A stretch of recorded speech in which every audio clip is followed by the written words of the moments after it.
여러분 안녕하십니까, 진성호입니다. 박찬주 대장을 기억하십니까? 3년쯤 됐죠. 박찬주 대장의 아내가 공관병에게 갑질을 했다는 의혹을 군인권센터가 제기했습니다. 온 언론이 정말 엄청난 보도를 했습니다. 그리고 박찬주 대장의 부인은 정말 몹쓸 사람으로 언론에 회자되었습니다. 재판이 시작되었습니다. 그리고 3년이 흘렀습니다. 박찬주 전 대장의 부인은 1심에서 무죄 판결을 받았습니다. 자, 지금 그동안 박찬주 대장 그리고 그 부인에게 퍼부었던 그 많은 언론 그리고 그 많은 비난이 어떻게 정리되어야 할까요? 물론 우리가 직접 본 게 아니기 때문에 진실을 알 수는 없습니다. 그렇지만 이번 판결문을 읽어보면 군인권센터의 폭로가 얼마나 무책임했는가를 알 수 있습니다. 자, 군이라는 특수한 조직 그리고 대장의 아내, 그 묘한 과정을 과장해서 국민들에게 분노를 심은 건 아닌가 하는 생각이 듭니다. 박찬주 전 대장, 이런 불명예를 씻기 위해서 지난 총선 출마를 하려 했지만 그것도 좌절됐습니다. 자, 지금 대한민국은 공정한 사회인가? 청년에 대한 이야기만은 아닙니다. 왜 이 정권은 그들이 싫어할 만한 사람에 대해서는 이렇게 과도하게 사실상 폭력을 행사하는지 모르겠습니다. 지금 박찬주 전 대장은 정말 얼마나 억울할까요? 자, 이 판결문 내용을 보면 여러분도 동의하실 겁니다. 진성호의 직설 시작합니다. 방송에 앞서 아직 진성호 방송의 구독자가 아니신 분들은 붉은색 구독 버튼 눌러주십시오. 더 좋은 방송으로 보답하겠습니다. 자, 대전지법 논산지원 형사 1단독 이종호 판사는 공관병 감금 혐의로 기소된 박찬주 전 대장의 아내 이 전모 씨에 대해서 무죄를 선고했다고 밝혔습니다. 전 씨는 지난 2015년 충남 계룡시 공관에서 화초에 냉해를 입혔다는 이유로 공관병을 발코니에 1시간가량 가뒀다, 이런 혐의를 받았습니다. 폭행했다는 혐의도 받았습니다. 지난해 4월 재판에 넘겨졌습니다. 자, 이 공관병 갑질, 정말 대한민국 언론에서 경쟁적으로 박찬주 전 대장과 그 부인을 이지매했습니다. 그런데 정작 재판에서는 무죄 판결이 나왔습니다. 자, 그동안 우리가 봤던 그 많은 보도들 다 허위였을까요? 왜 그러면 법원은 1심에서 무죄를 판결했을까요? 이유를 보면 수긍이 갑니다. 자, 군인권센터의 폭로로 시작된 이 박찬주 전 대장의 부인에 대한 갑질 의혹 사건은 공관병을 발코니에 감금하고 폭력을 행사했다는 내용입니다. 이에 대해 재판부는 공관병의 진술이 신빙성이 없다, 이렇게 말했습니다. 자, 당초 공관병은 2015년 가을경 감금당했다고 주장했습니다.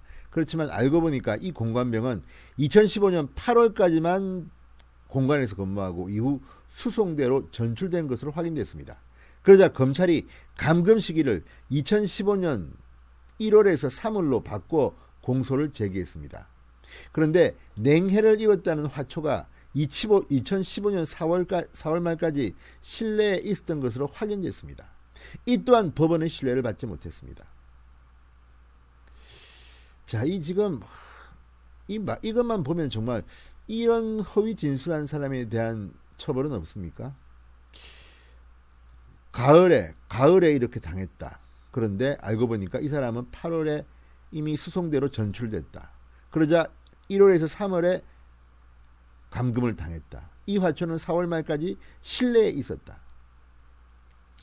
자, 이런 것들을 보면 지금 도대체가 냉해를 입었다는 화초, 여러분 수긍 가십니까? 정말 기가 막힙니다. 재판부는 이렇게 말했습니다. 검찰이 제출한 증거만으로 공소사실이 합리적 의심을 배제할 정도로 증명됐다고 볼 수 없다. 군인권센터 관계자 역시 군 검찰에서 피해자로부터 전해 들은 이야기를 진술했으나 진술 경위나 내용을 고려할 때 신빙성이 부족하다. 카더라 가지고 지금 이렇게 동네방네 뜨던 게 아닌가 싶습니다. 물론 진실에 대해서 제가 직접 보지는 못했지만 지금 이 판결만 보면 얼마나 박찬주 전 대장의 부인은 억울하겠습니까? 자, 법원은 그리고 전시의 공관병 폭행 혐의에 대해서는 공소 기각했습니다. 앞서 피해를 주장했던 공관병 3명은 처벌을 원치 않는다면서 처벌 불원서를 법원에 제출했습니다. 폭행죄는 피해자들이 처벌을 원하지 않으면 공소를 제기할 수 없습니다. 자, 그런데 이 폭행을 당했다는 이 공관병들이 이렇게 나온 이유는 뭘까요? 혹시라도 군인권센터가 이 사람들의 말을 더 확대 생산한 것은 아닐까요? 자, 지금 이것들을 쭉 보면 얼마나 큰 언론이 보도되고 국민들이 분노했습니까? 박찬주 전 대장은 정말 인격이 말살될 정도의 피해를 받습니다. 3년이 흘렀습니다. 박찬주 전 대장은 뭐라고 했을까요? 박찬주 전 대장은 조선일보와의 통화에서 증언이 자꾸 바뀌고 폭로를 한쪽에서도 누군가에게 전해들었다고 진술하면서 법원이 신뢰하지 못하게 된 것이다. 여론몰이에 휘둘려 3년간 고생했는데 이번 판결은 사필 규정이라고 생각한다. 이렇게 말했습니다. 자, 1심 판결입니다만 어쨌든 이 판결의 판결문을 보면 박찬주 전 대장은 얼마나 분통이 터질까요?